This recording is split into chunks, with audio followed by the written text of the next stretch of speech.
Hello friends, this video on metals and non-metals part 13 is brought to you by examfear.com. No more fear from exam.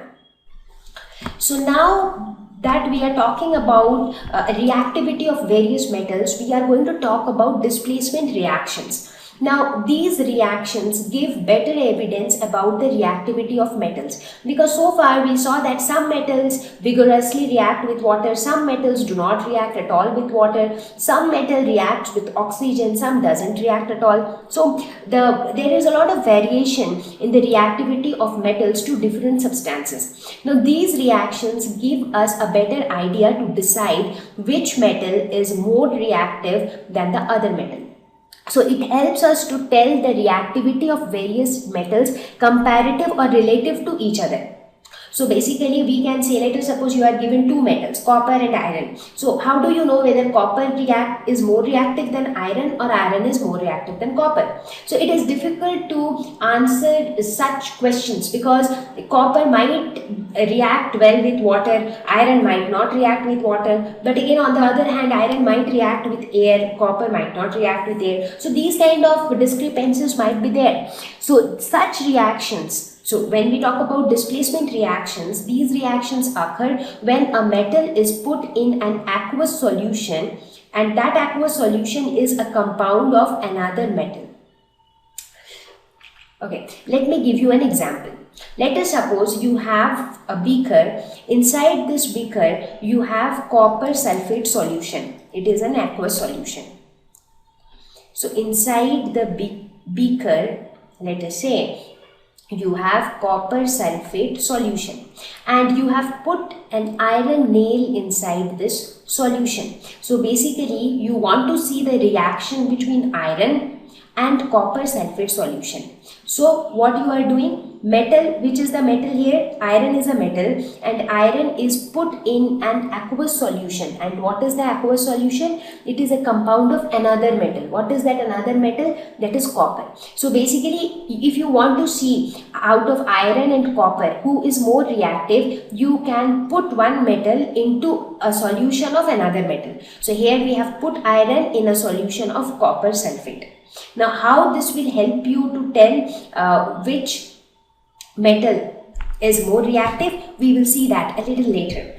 Now it has been observed that in this kind of situation, for example, when an iron nail is put into a copper sulfate solution, over a period of time it was seen that the color of the solution changes. Normally copper sulfate solution is blue in color, but over a period of time the blue color fades away. So why that happens? Due to the reaction of iron with copper sulfate solution. So over a period of time a new thing is formed that is called iron sulfate, and due to the formation of iron sulfate the blue color fades away. That means iron reacts with copper sulfate solution. Due to that reaction only you are seeing change in color. Again, if you take some other example, let us say again you have taken a beaker with copper sulfate solution. Now instead of iron, now you have put zinc. So you have just put a small piece of zinc or a small granule of zinc in copper sulfate solution. Now in this case also you see that after some time the color changes. So the color of zinc is like white. So here also you see that the blue color fades. Why it fades? Because reaction happens and formation of zinc sulfate happens. Due to the formation of zinc sulfate, the color of copper sulfate solution fades. Now another example can be taken where instead of copper sulfate solution, you take zinc sulfate solution. So here you have taken zinc sulfate solution and in zinc sulfate solution you have taken a small piece of copper. So it is just the opposite of second scenario. So if this is second scenario and this is third scenario, second and third are just the opposite thing. Here zinc was the metal, solution was of copper, here solution is of zinc and the metal is copper. In this case it is seen that there is no change in color. Why there is no change in color? That means no reaction is taking place. That is why there is no change in color. If some reaction will take place, that means some new compound will be formed, so there will be some change in color. But here there is no reaction taking place. Now that is surprising. Now when the here reaction took place, then why there is no reaction taking place here? So that became a question, and that is what is answered by the concept of displacement reaction. So the concept is very simple. It says that a more reactive metal will always displace a less reactive metal. More reactive is more powerful. So more powerful person always replaces the less powerful person. So similar thing here.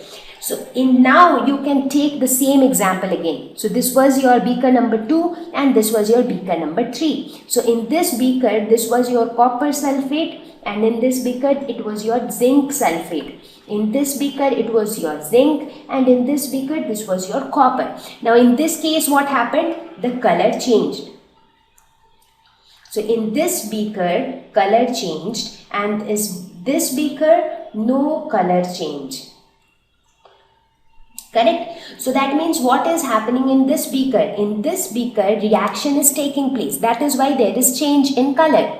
So what reaction is taking place? Let us try to see. So here the reaction that was taking place was zinc was combining with copper sulfate to form zinc sulfate plus copper. Now the color of copper sulfate was blue. That is why earlier the solution was blue in color. But the color of zinc sulfate is actually colorless. So that due to the formation of zinc sulfate, gradually the blue color of the solution starts to fade. So that means in this case, what is happening? If you look at the reaction very carefully, zinc is actually replacing copper from copper sulfate solution. So zinc is actually replaced copper and taken the place of copper to form zinc sulfate. That means zinc is more reactive than copper. So as per the concept which I told you, that more reactive will displace the less reactive. So here more reactive should be zinc because zinc has displaced copper. So this shows that zinc is more reactive than copper.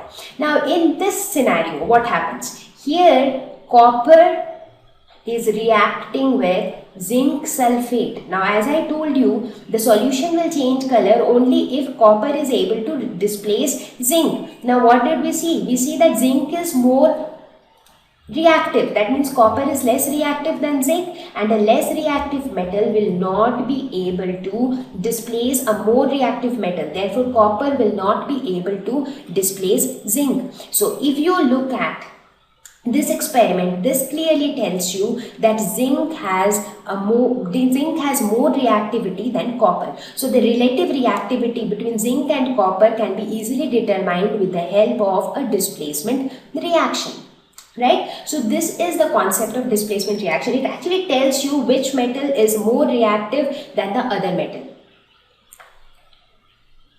So the simple concept of displacement reaction is that you have a metal A, you have a metal B. So when you combine metal A with salt solution of metal B, then what do you get? You get salt solution of metal A and metal B. When do you get this? Only if metal A is more reactive than metal B. This will hold true only in that case. If metal A is less reactive than metal B, then there will be no reaction at all. So let us look at an example for this. So what will happen if iron combines with copper sulfate solution? So here iron is metal A and copper is metal B.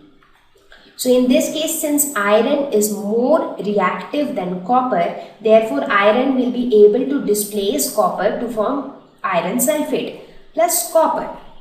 So this shows that iron is more reactive than copper. So this is how displacement reactions work. So based on whatever we have discussed so far on physical and chemical properties of metals and non-metals, we can quickly have a comparison between metals and non-metals. So metals are lustrous, non-metals no luster. There is no shine on non-metals. The only exception is iodine. Metals are sonorous, they produce ringing sound. Non-metals, no ringing sound. Metals are good conductors of heat and electricity. Non-metals are poor conductors. So like you can see the conducting wires, they are all metals. Metals are malleable, ductile, but non-metals are not. So non-metals generally, if you try to beat them, they break into pieces. Metals have high density, non-metals have low density. Metal oxides are basic. So the oxides of metal, for example, magnesium oxide or iron oxide, they are all basic in nature. But non-metals, their oxides are acidic, like carbon dioxide, sulfur dioxide. They all combine with water to form sulfurous acid, carbonic acid, etc. Metals react with water, they react with acids. Non-metals do not react with any of them. Metals react with bases to release hydrogen, but non-metals directly do not react with bases, but their oxides react with bases to release water. So these are some of the distinction between metals and non-metals properties. Thank you. Please visit www.examfear.com to watch more educational videos with a better experience. Please do not forget to like and subscribe to our YouTube channel for latest updates. Thank you once again.